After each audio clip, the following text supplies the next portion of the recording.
see, wait and see what a world will be.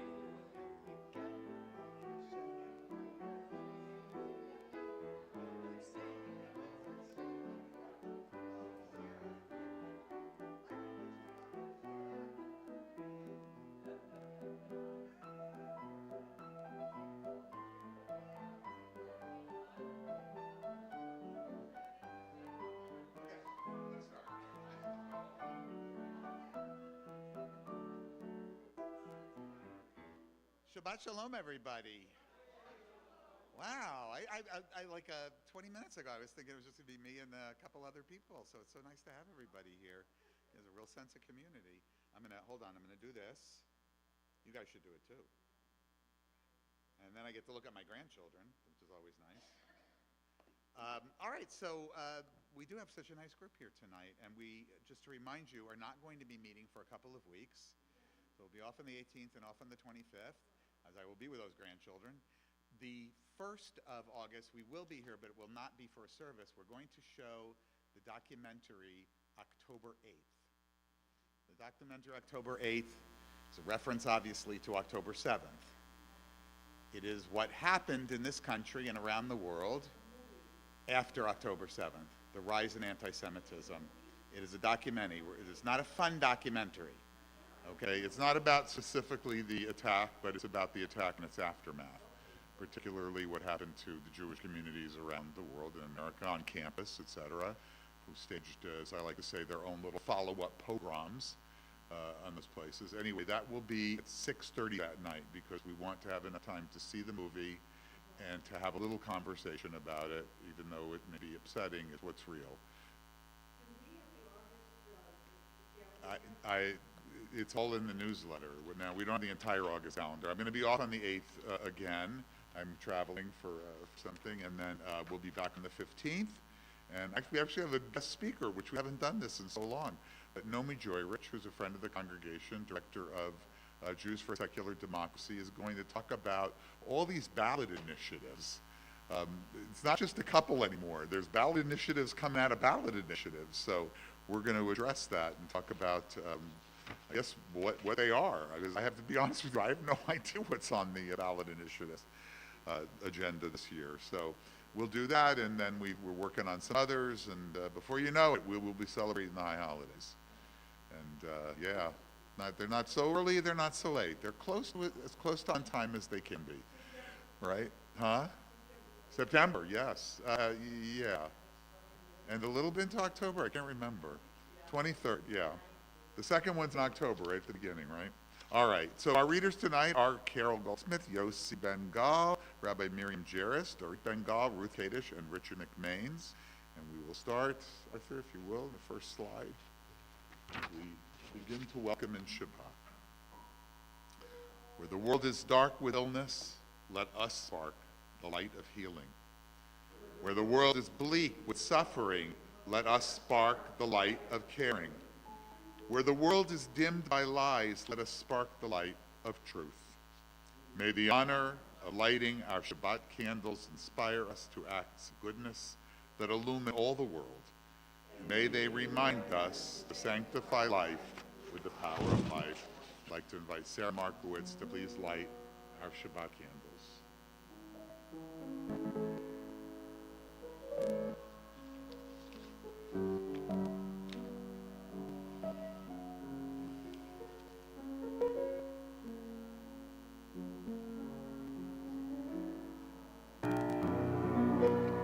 Baruch haor ba'olam, Baruch haor ba'anam, Baruch haor ba'shalom, ba'shalom, Baruch haor, Baruch haor b'Shabbat.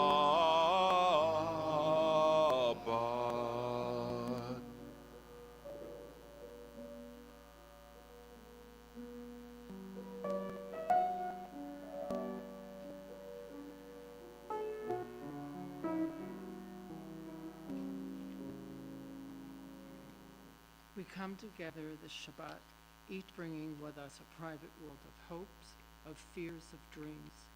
Some of us are burdened by the anxieties and cares that all but crash our hope in the future.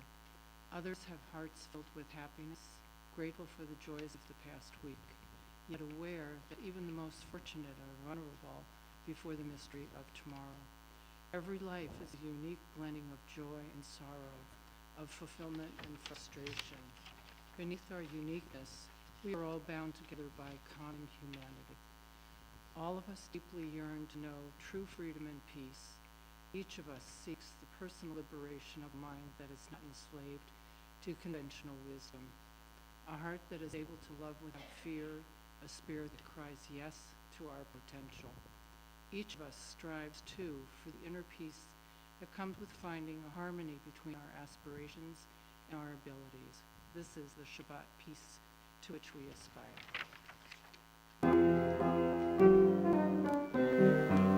Lachuna ranana, lachuna ranana, lachuna ranana, la Shabbat. Lachuna ranana, lachuna ranana, lachuna ranana, la Shabbat. Naria, naria, la yom simchatenu, nekadma b'shalom.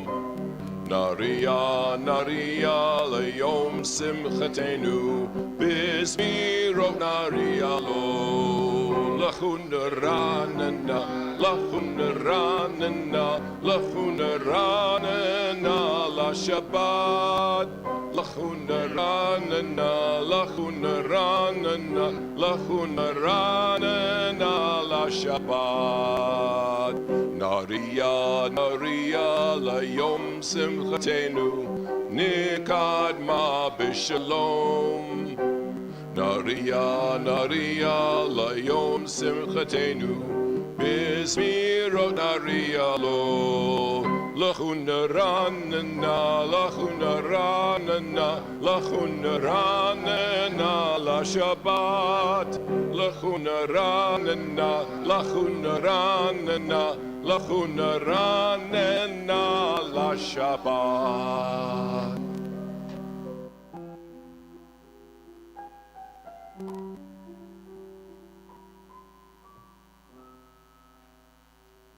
Shabbat Shalom. The transforming power of love, the redeeming power of compassion, the healing power of forgiveness, these endure in every age. The joy which comes from sharing, the strength which comes from striving, the nourishment which comes from nature, these endure in every age. The sanctity of life, the value of truth, the primacy of justice, these endure in every age. Amidst never-ending change, may we have the wisdom to know and to cherish those teachings which endure for all time.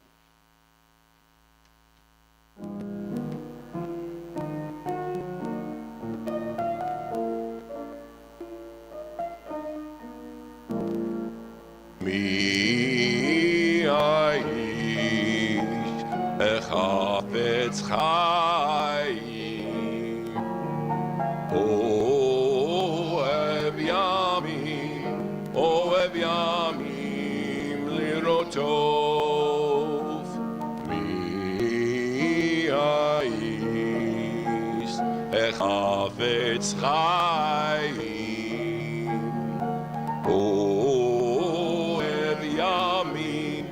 ohev yamim lirotov.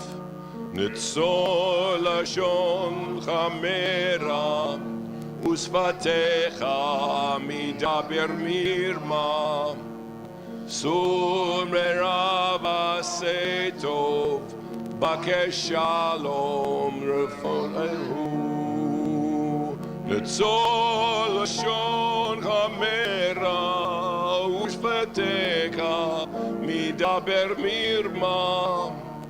Sur merav aseh tov bakesh shalom v'rofeu. Mi haish וחפץ חיים, אוהב ימים, אוהב ימים לרדוף. מי האיש החפץ חיים, אוהב ימים, אוהב ימים לראות טוב.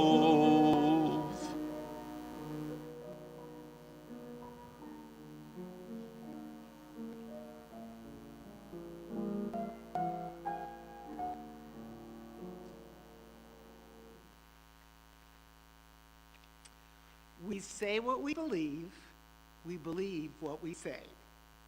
As humanistic Jews, we do not plead for supernatural intervention to bring healing to those who are ill or injured.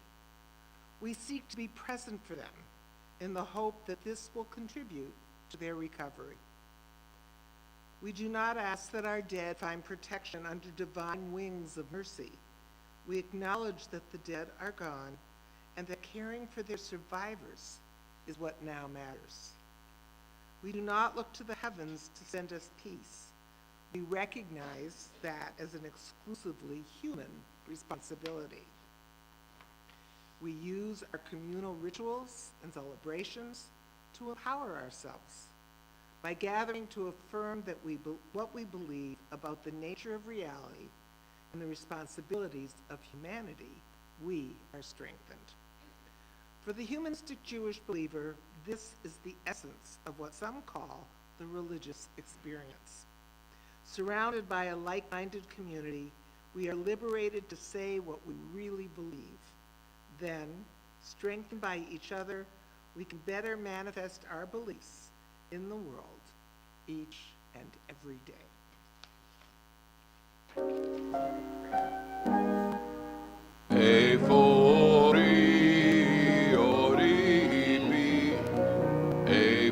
תקוותי, תקוותי בי, איפה כוחי, כוחי בי, וגם בך, וגם בך, איפה כוחי, כוחי בי, וגם בך, וגם בך. Where is my light?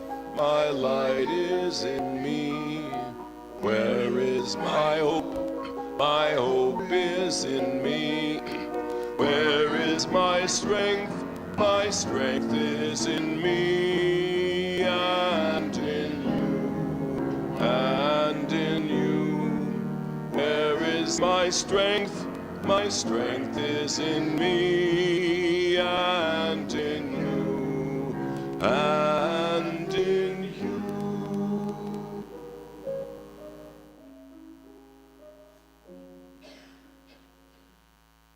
Shall we ask, by what commandments should we live? Or might we better ask ourselves, what kind of person should I be? The first question assumes that there is one right answer. The second assumes that there are many right answers.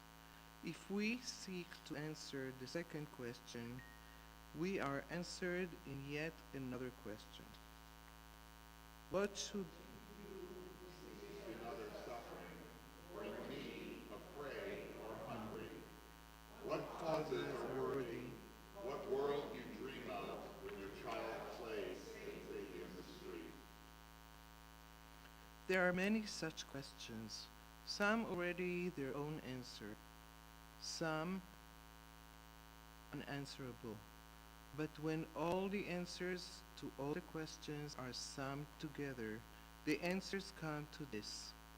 Love well, seek the good in all things, harm no others, think for yourself, take responsibility, respect nature, do your utmost, be informed, be kind, be courageous, at least feel pride.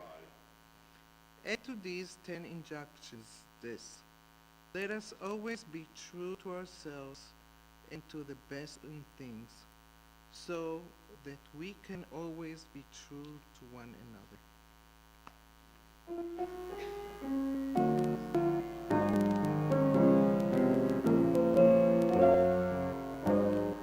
There's a place with answers we are seeking. There's a place to find light of hope. Where's the strength? Our vision. יש מקום בתוכנו. יש מקום בתוכנו. Look within yourself, you'll find it there. There's a place with wisdom that can guide us. There's a place where we know what's right or wrong. Where's the path to peace that we all long for? יש מקום בתוכנו, יש מקום בתוכנו. Look within yourself, you'll find it there.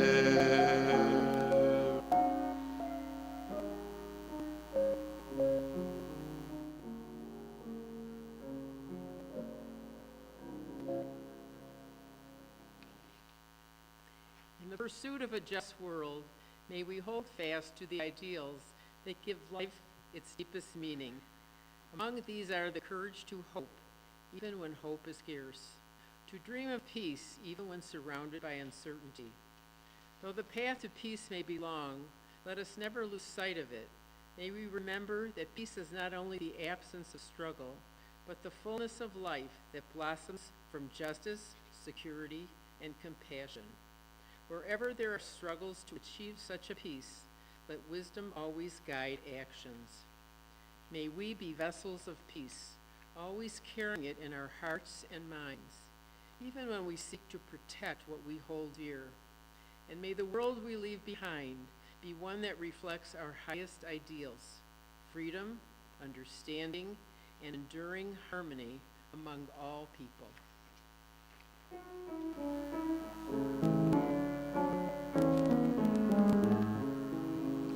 Na'aseh shalom, shalom ba'olam. Na'aseh shalom aleinu ve'al kol ha'olam ve'imrum shalom. Na'aseh shalom aleinu ve'al kol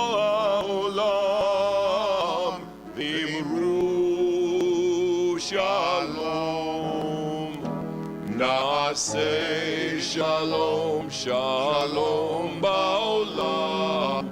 Na'aseh shalom aleinu ve'al kol ha'olam ve'imru shalom. In this community where we find strength and common purpose, we turn our minds and hearts toward all those who need our love and support, those who are ill, those who suffer pain of the body or spirit, those who are lonely, those who have been wronged. Tonight we extend our well wishes to these members of our congregation, to Jim Walker, Lee Brooker, and Saul Foreman. We also extend them to anyone whom you're thinking about, whose name you'd like to share. Anybody else on this side? Over here? Thank you. Did we miss anyone? I also want to turn our minds to those who are suffering in the state of Texas due to this horrible, horrible natural disaster that took place. May those who lost find healing and comfort, and may those who perished continue to be a blessing to those they left behind. And may all who suffer know that they are not alone, that we are there. May they be healed quickly. May they experience, all of them, a complete recovery, a refuah shlema, renewal of their bodies and the renewal of their spirits. Today is the 644th day of captivity and the 93rd Shabbat for the hostages who remain in Gaza, among whom are at least 20 that we know to be among the living. May they who continue to endure captivity find the courage to carry on. May those who love them not despair of their return. May they soon emerge from their confinement, soon, whole in body and in spirit, to know once again the embrace of loved ones. Makom HaKoah Betochenu, Mekorot Avraham Evrotenu. May the source of strength that dwells so deep within us help us find the courage to make our lives a blessing, and let us say Shalom. Mekom HaKoah Betochenu, Meorot HaBraka Mivrotenu. May those in need of healing know refuah shlema, the renewal of body, the renewal of spirit, and let us say Shalom.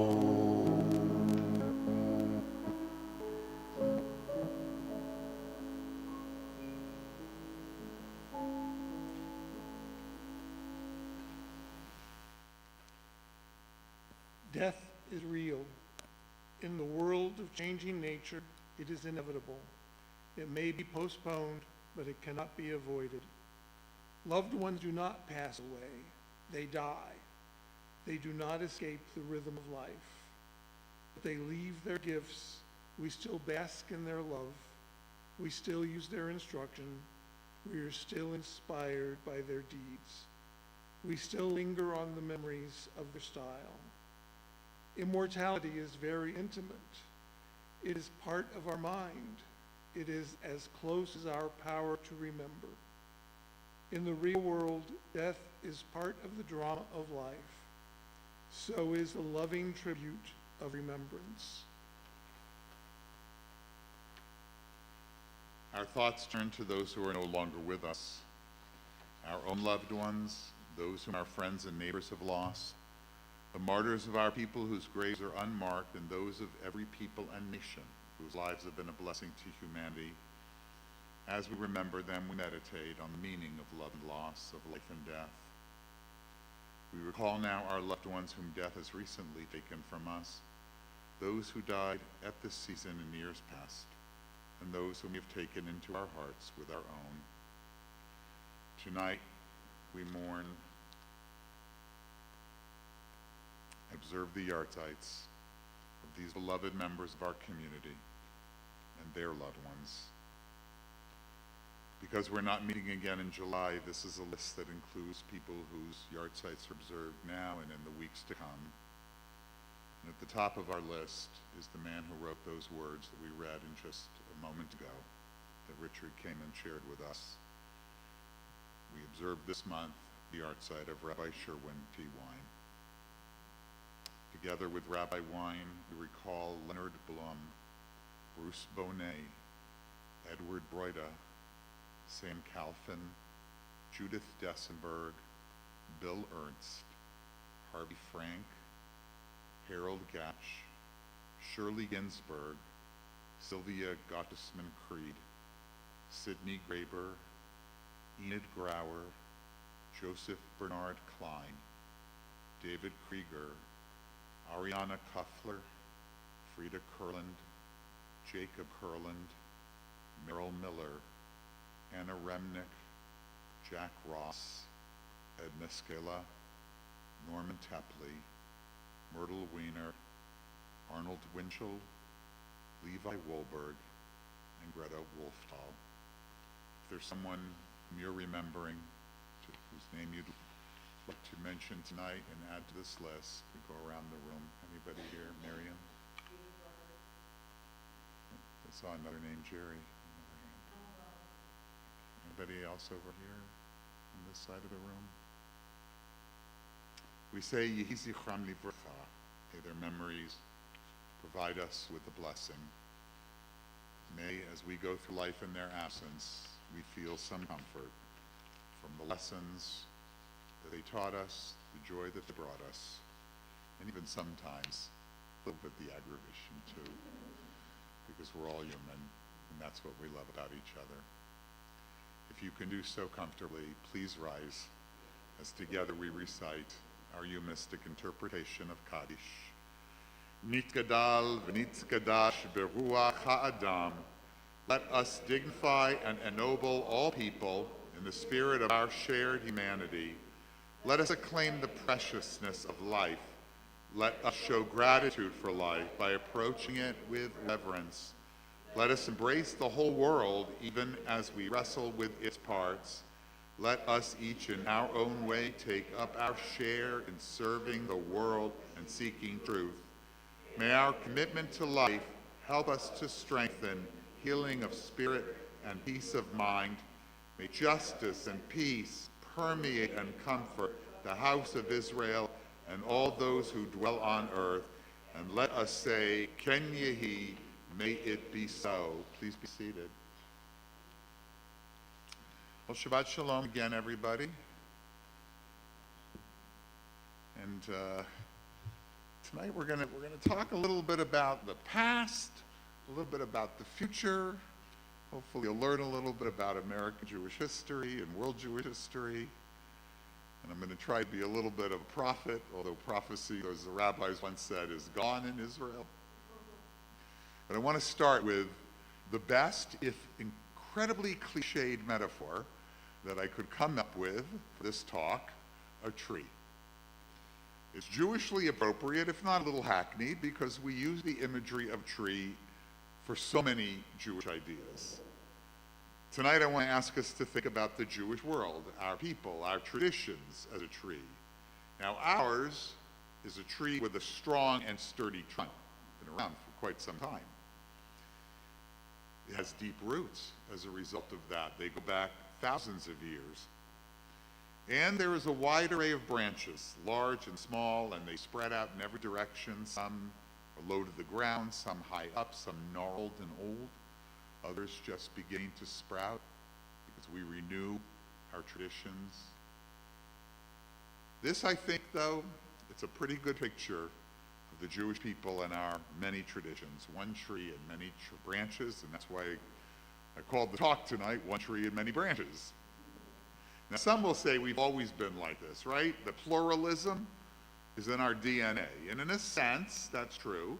We've always had different opinions, factions, arguments. But what we think of today as denominationalism, that's the word we'll be talking about tonight, as official groupings of Jews with labels like Reform, Conservative, Modern Orthodox, Reconstructionist, Humanistic, and so on. Well, all of that is actually a very recent development. And as it happens, it's also a very American one. Tonight I want to talk about how American Jewish pluralism emerged, not by design, not really by choice, but because of a unique set of historical and cultural forces that allowed it, even encouraged it, to sort of grow naturally. I'll talk about how American Judaism moved from a single unified community model, let's call it the one synagogue, one community model, or Kehila model, as historians sometimes refer to it, a model borrowed from Europe, and how we went from that to this bustling marketplace filled with all kinds of different customs, of movements, of ways to find meaning in being Jews. And we're also going to address a question that many Jewish leaders and probably many people in our congregations are asking, some anxiously, some more hopefully. Is this new model, it's only been around for a couple hundred years, is this new model of various Jewish movements, denominationalism, is it still working? Is it the wave of the future? Especially given how in younger generations, so many Jews are rejecting it, not affiliating anymore. Numbers on that went down long ago. That trend started in the 80s, and by the 2000s, began to hit bottom. But they also reject labels. They don't even associate or think about themselves as reform or conservative or this and that. Sometimes they're just Jewish. That's a popular answer. Sometimes they're culturally Jewish, but not religious. Sometimes they're religious or spiritual. Everybody's got their own way of describing their Jewish identity. And this new Jewish reality is presenting some very important and obvious, I think, challenges, but also, like every single transformation of the Jewish world in the last few thousand years, opportunities for how we can face the future of our community and how we can help shape it and continue to infuse it with meaning. Now, anyone who cares about Jewish community, it's not just us rabbis, should be paying attention to this. And you're here tonight, and that means you're among them. In fact, all of us who consider ourselves humanistic Jews are among them, because we're fairly intentional Jews. We occupy a very special space, a part of, well, religious Jewry, if you will, not defined by belief or a covenant with God, but by this wonderful idea that Rabbi Wein and his colleagues came up with, a way to celebrate Jewish culture and belonging and identity and peoplehood, while also retaining our commitment to reason and ethics and compassion. So let's talk about how we got here. I'm going to go back a little while. All right. Lonnie approves. The idea of having a large variety of Jewish branches of the religious movements is celebrated by most American Jews these days. Even, by the way, most modern Orthodox Jews recognize there's a strength in that. Pluralism is, after all, a beloved American and Western value. But Jewish pluralism did not come down to us with Moses from Mount Sinai. We sometimes like to imagine that it did because Jewish disagreement is not at all new. Disputation is one of those deep roots on this sturdy tree of our tradition. The Talmud, if you want to answer the question, what's in it? It's mostly Jews arguing with each other. And most of those arguments started with the rabbinical class and the priestly class. But then the temple disappeared, and so did the priestly groups. And that left the rabbis to argue with each other for a very, very long time, right up to, what time is it? Later in Jewish history, there were so many disputes, disagreements, just plain old differences. Ashkenazic Jews, Sephardic Jews, two main branches here, out of which many other branches grew, developed just organically different customs amongst each other and differently within each other. You had many local differences, many subdivisions, depended on where you lived, depended on who your parents were, who your rabbis were. Other divisions were more thoughtful, founded on perhaps theological lines, like the founding of Hasidism in the 17th century, and the growth of a group of opponents called Misnagdim, who didn't like Hasidism. They were no less traditional, by the way, but they were decidedly less mystical. So we have all kinds of Jews arguing with all kinds of Jews. And for the vast majority of Jewish history, those arguments tended to be about how to best fulfill Jewish law. But something happened in the late 18th and then on into the 19th century, when some began to talk about and argue about whether they even needed Jewish law at all. This was the beginning of what some call the Jewish Reformation. In Europe, It was an important intellectual movement, but marginally impactful. Why? It could not generate any real momentum to create what will become the denominations someday, by the way, a word we borrow from Protestants. Partly, well, in total, based on two main factors. The first was the reality that, like all other religions in Europe, Judaism was supervised and regulated by the government. Now, how this occurred differed from country to country, but generally speaking, there were religious councils, and that meant also Jewish councils. There were heads of the church, and there were chief rabbis. There were even taxing authorities of just about every one of these countries that collected compulsory dues. I know our board would love to hear how this was done, but you need a government that doesn't have what our government has, which is a constitution, the way we have it, in order to do that. But those compulsory dues, they were taxes, helped to run the community for the Jews, as it did for the Protestants and the Catholics, depending on where you lived. There was another factor, though, in limiting the Reformation of Judaism's impact from Europe, and that was that its main proponents tended to live in Central and Western Europe. Now, these were decent-sized Jewish communities, but they were dwarfed, absolutely dwarfed, by the larger Jewish communities located in Eastern Europe. And so this intellectual fervor of rethinking Judaism that was started by the ancestors of the one day to appear Reform and Orthodox and Conservative and Reconstructionist, and yes, even in the mid-20th century, us, well, they would not see their visions realized in Europe. That would happen when they left. Where did they come? To America. To understand, though, how and why, we have to go beyond Jewish theology and Jewish philosophy, which were the areas in which they were involved. We have to think about America and some important aspects of what our country offers. Because the pluralism in denominations that ultimately came with institutions, rabbinical schools, synagogue groups, well, they didn't really grow just out of theological revolutions.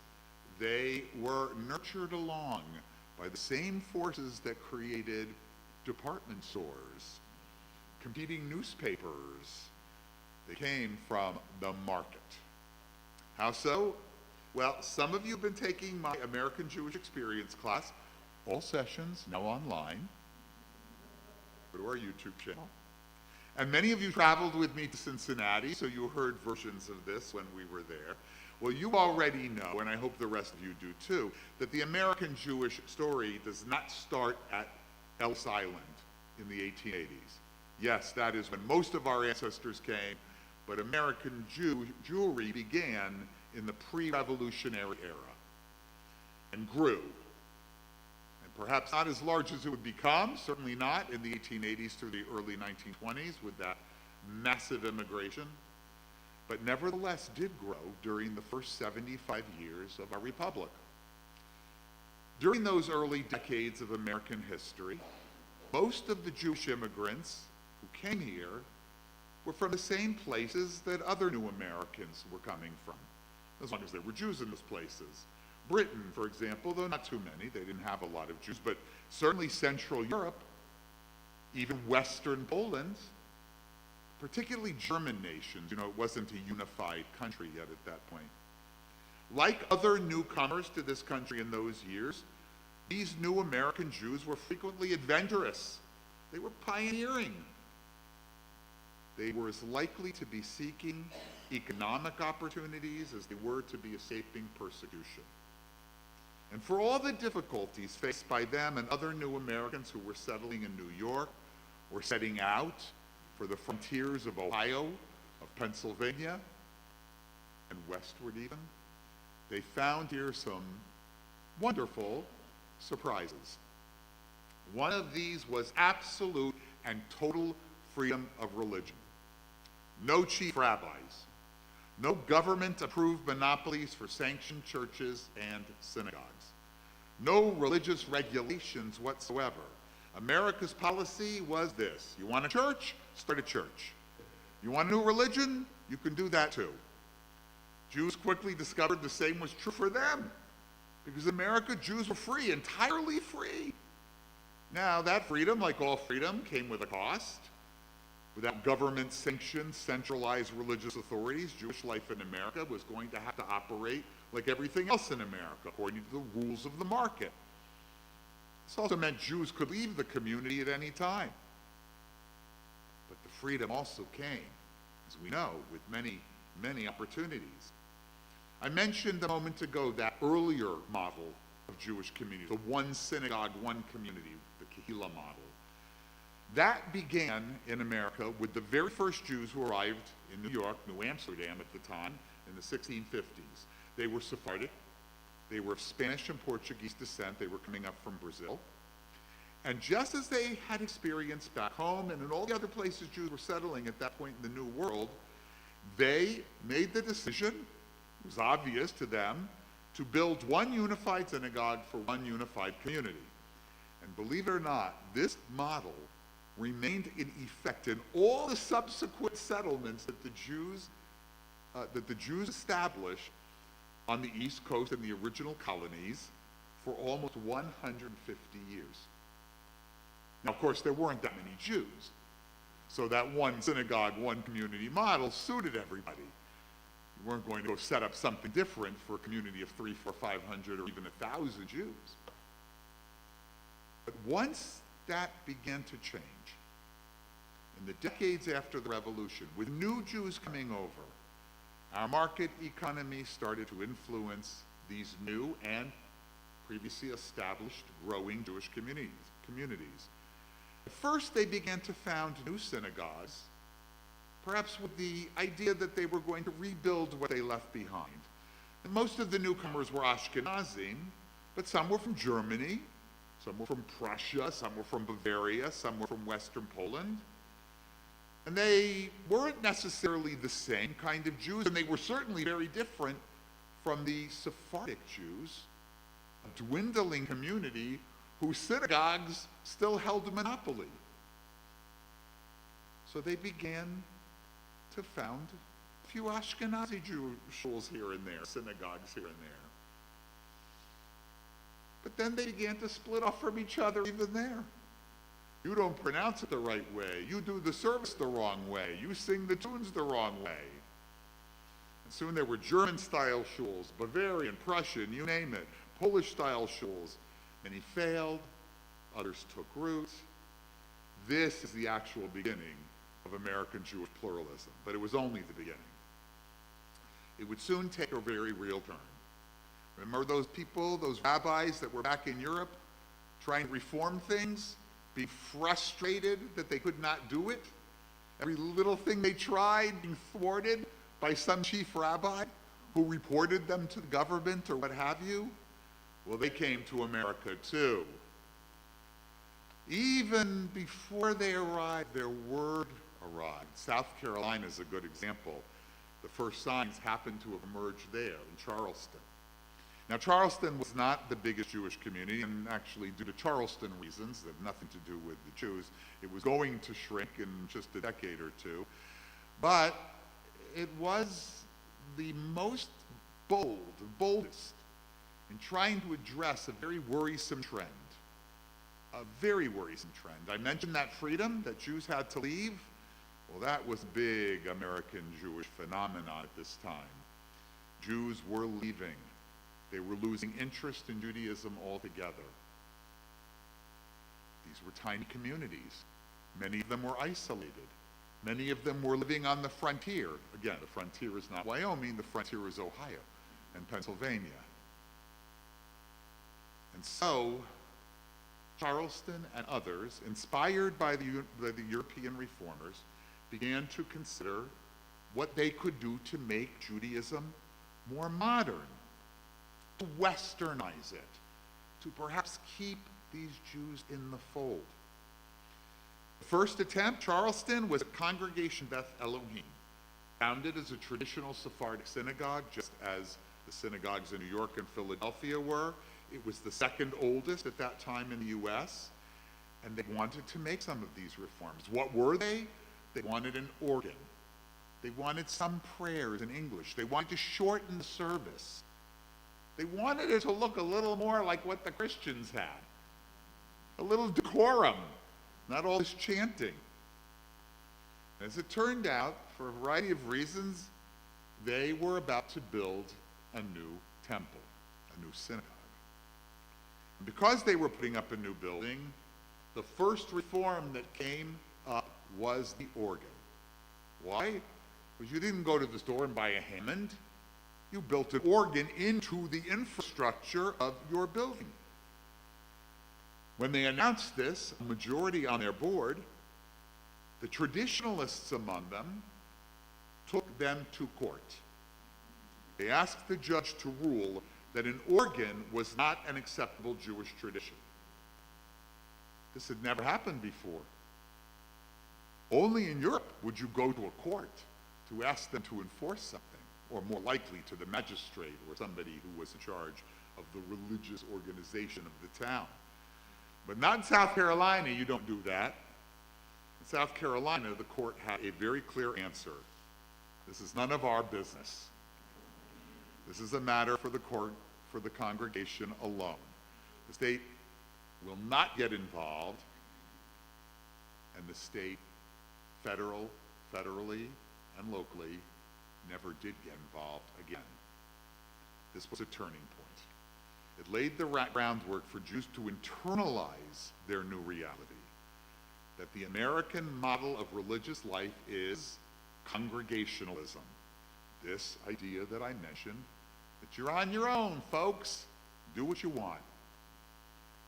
In America, every synagogue now could determine its own practices, its own beliefs, its own leadership. No one synagogue would ever again speak for all Jews in the city. No central body would ever have the authority to dictate religious life. The government would never have a role. And so what happens when freedom, capitalism, and religious community collide? Well, there's that market again. And what's the most significant element of a market? Competition. You get options.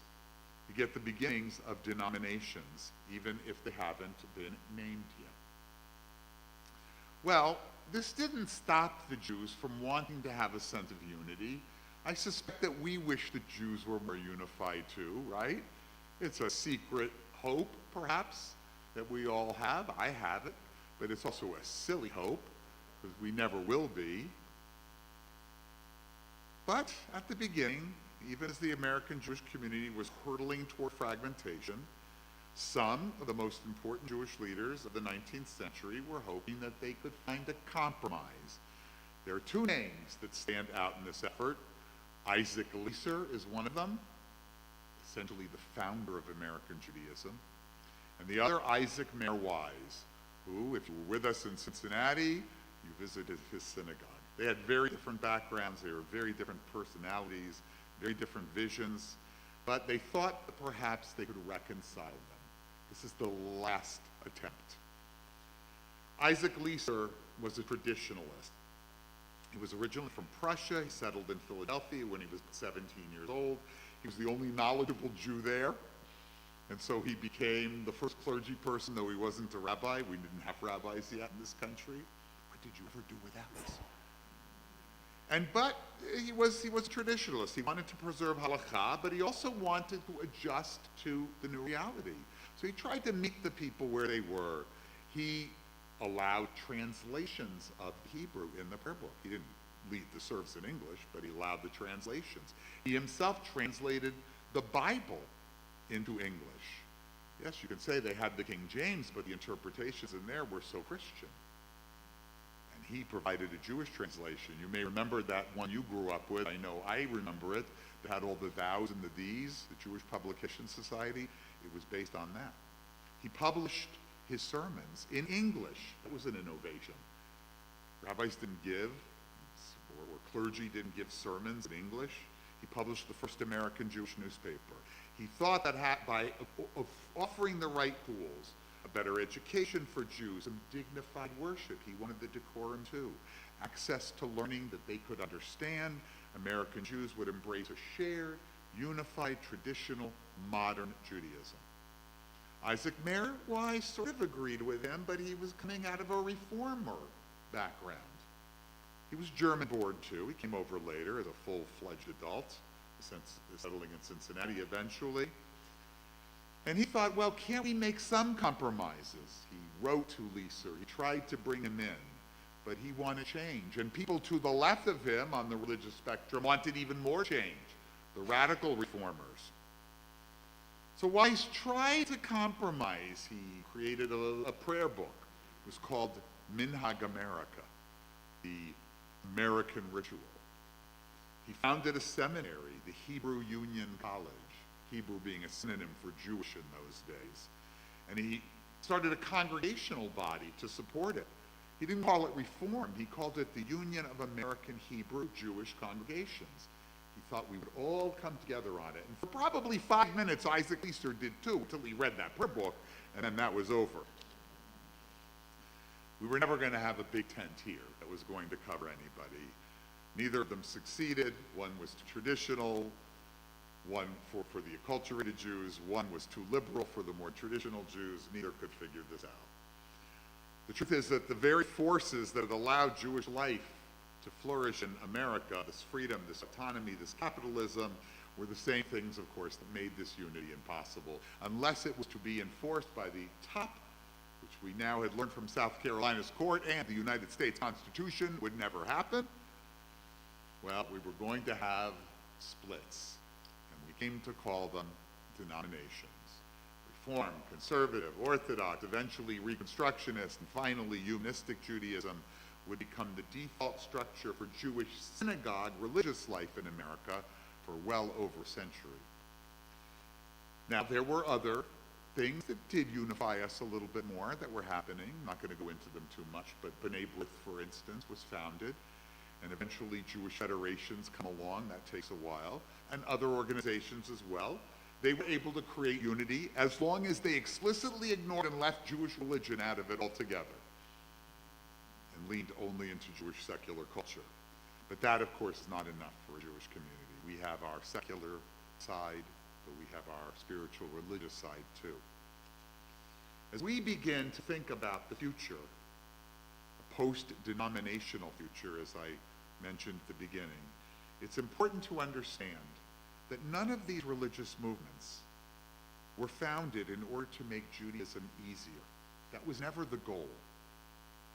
Every single one of them, the entire Reformation itself, occurred with the motivation to make Judaism more meaningful, to meet people where they were, and to teach them about ways that Judaism could matter to them, to make the challenges of modernity resonate with Jewish life. Early Reform, with its shortened services, its fewer required rituals, and its decorum wasn't about laziness. It was about creating a Judaism of reason and ethics. It was serious and demanding and visionary. Conservative Judaism wasn't some moderate fallback. There was a legitimate reason to create an intellectual and spiritual, Jewishly traditional movement that also confronted modernity. Even Orthodoxy, modern Orthodoxy, wasn't just about preservation. It innovated too. Modern Orthodox girls have bat mitzvahs. They're different, but they have them. Modern Orthodox Jews celebrate many kinds of things, including English sermons. They're present all the time. An innovation. What of our movement? Well, we're part of that legacy too. Rabbi Wein didn't just poof appear on the scene. The reason I wanted us to see Cincinnati so badly was because that's where Rabbi Wein found Humanistic Judaism. Now, he created it, but he didn't create it out of nothing. He created it out of that leaning into reason and all of the other kinds of ethical concerns that Reform Judaism had been working on for years. He wanted our kind of Judaism to speak to what so many Jews really believe, to offer meaning and depth without pretending we believe in a God that we don't. And it's a powerful reason for us, and a good reminder that we should never look at ourselves as existing outside the community of American Jewish pluralism, because we're seeking to do exactly what the other movements did. We want to make Judaism matter. We are Jews. All of these movements experience degrees of success, some numerically, others through influencing the bigger ones or each other, cross-pollination of ideas. We've had an influence on them, as small as we are numerically. How to do Jewish and how to respond to these new challenges have mixed. We know that conservative congregations don't look like they did 50 years ago, nor do Reform temples look like they did 50 years ago. And we're not that old. We're barely my age is how old we are. The synagogue's one year younger than me. And thank you to those of you who said I was so young. But we've had our influence, but we've also changed. Today, of course, this post-denominationalism is the result of that change. The fact that the movements are harder to distinguish from each other. There are even people who have clearly humanistic leanings and beliefs in Reform temples and conservative synagogues. There are plenty of kids who are just not interested in being part of something that has a label. And we're starting to call this by a name post-denominationalism. It almost sounds like Wise's and Lisa's dream come true, right? And no one can argue that it's not leading to more of that kind of inclusiveness as the non-Orthodox Jews begin to overlap, although doing it on their own 21st century terms. I have to admit, there's something both challenging and frustrating and also really refreshing about it. The challenging part is that it raises the difficult question for those of us who care about Jewish life, what's going to fill in that space that our Jewish denominations have been occupying all this time? Can this post-denominational Judaism be another way to create meaning? Can it build community? How do you build community when you don't have these movements and these denominations, when you don't have these labels to unify people? Well, because I'm a firm believer in hope, and certainly the Jewish people have always endured, and so that hope is justified, I think it might. But sadly, of course, that's not the only direction it's going in. We're seeing a lot of disengagement. As I mentioned, fewer and fewer Jews are participating in Jewish learning and joining synagogues. Fewer are building Jewish homes and passing on Jewish identity. But that is just like those days of the early Republic. An opportunity for us to think about how we can enhance their Jewish lives in new and different ways. If we want a future where Jewish life is going to continue to grow, where our tree keeps sprouting new branches, we're going to have to help people rediscover the power of meaning in Jewish life. That's what all these earlier movements are trying to do, and it's what we're going to have to do now.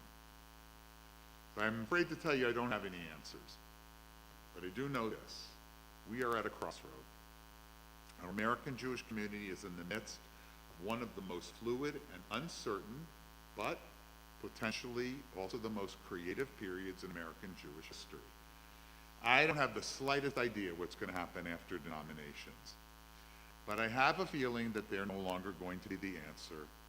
At least they may not be the answer 20 plus years from now. I don't think this is going to happen tomorrow. This is a evolution.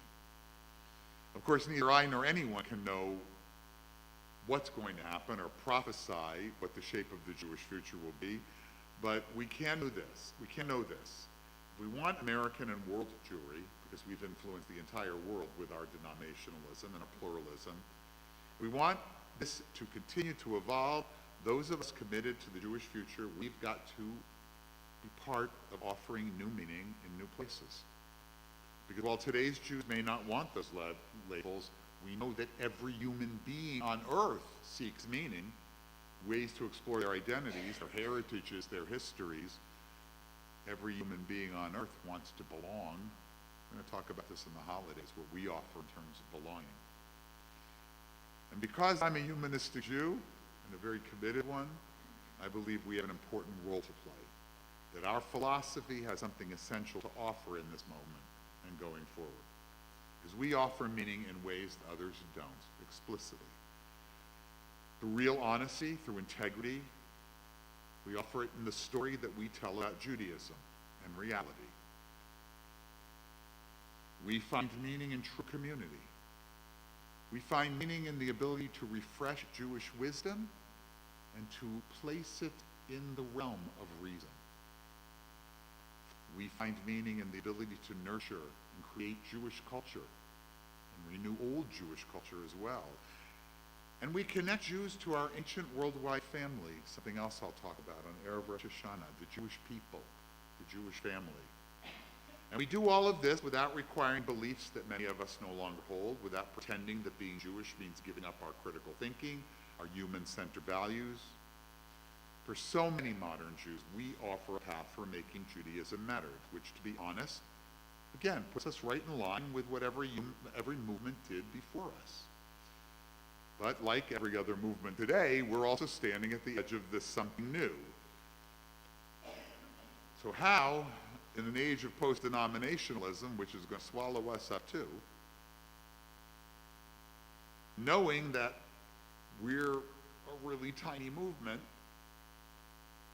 and that I, as a 20th century rabbi, would love to see our denomination continue to grow and flourish, know, deep in my heart, as a 21st century Jew, that if denominations are not wave of the future,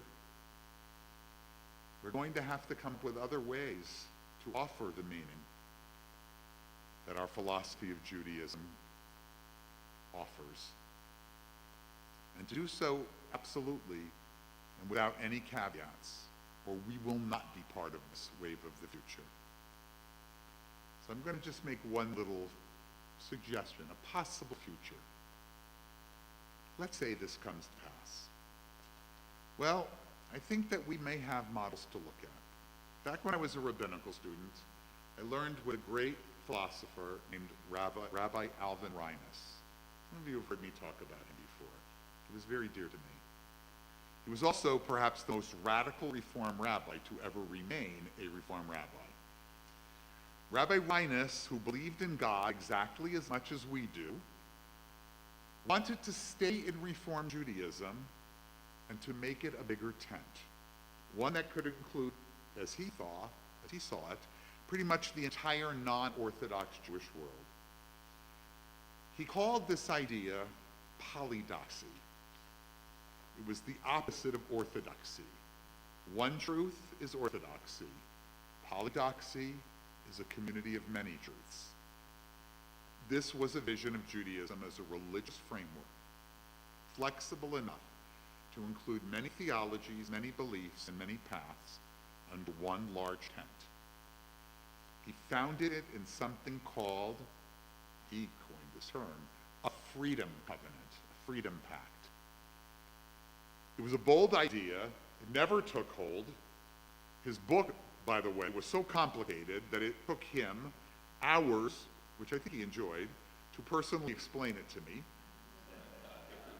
I was, to be very honest, I was probably one of two students at the time in the 1980s who had any interest in this anymore. Now, Rabbi Wein did not have a single philosophical difference with Rabbi Reines that I had ever discerned.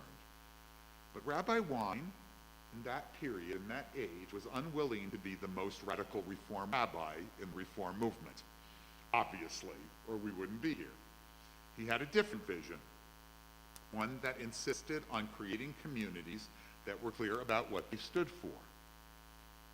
Now, I even repeated that in a reading that you heard this evening. This is important. We're still here. But remember, this is an exercise in futurology.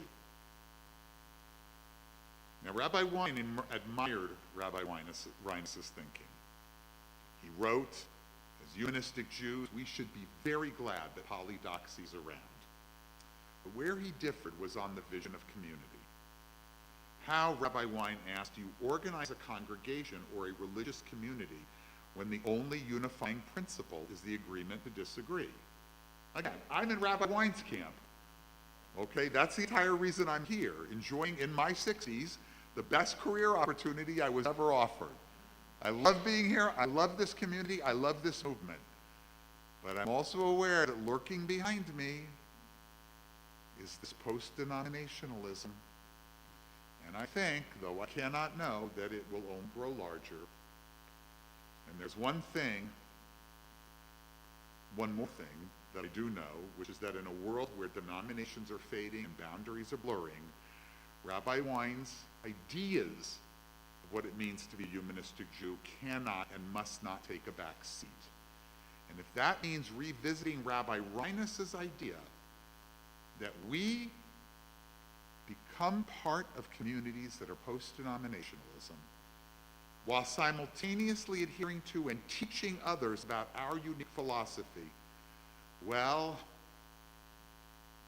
look, that's not a question I can answer tonight.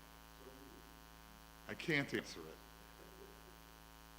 I don't think I will know, nor do I believe that others my age will know any time before we yield our pulpits to younger generations yet born.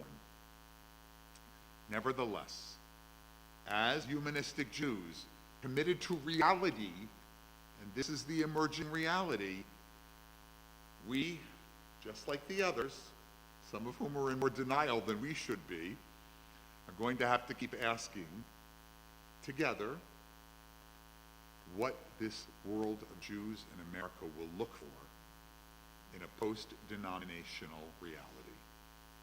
Because one thing that we cannot allow, the tree must remain standing. The roots must continue growing. The branches must continue growing. And every one of us, however we define ourselves, will have to take part in allowing it to reach for the sky. I would like to be there. Thank you very much for letting me share. No. Guys, we have a new rule. We do not clap for the rabbi. I am not going to keep reminding you of this. That is my tradition. But thank you, I appreciate the kind affirmation of the horrible news that I bring. It's not horrible news. Look, as I'm reading, I write a sermon, I write a talk, and as I'm reading it, I get new revelations too. And the one that came to me at the end was, Jeff, this is reality. Rabbi Wein would never have wanted us to ignore reality. He was talking about a community structure in a world where the community structure looked like that. I know from what he said about Rabbi Reinus, I hate to give you this is a sequel to my sermon that I just gave you. I know for a certainty that he would want this philosophy to live even if denominations do not. And so that's why I say it tonight. But for now, I think we're in good stead. I think you've got a couple of rabbis beyond me who will come along in the future before you have to worry about that here. All right, we're going to sing a song, this beautiful song by Debbie Friedman. May we know peace as we go on our way. May we be guided by love. May we be blessed with hope and joy. May this be our blessing. Shalom. Shalom. Shalom. May this be our blessing. Shalom. Shalom. Shalom. May this be our blessing. Shalom. May we be sheltered by the wings of peace. May we abide in safety and in love. May grace and compassion find their way to everyone. May this be our blessing. Shalom. Shalom. Shalom. May this be our blessing. Shalom. Shalom, shalom, may this be our blessing. Shalom. Thank you to all of you who participated, to Joseph for the beautiful music, Arthur for the slides, and David for the streaming. Shabbat shalom, everybody.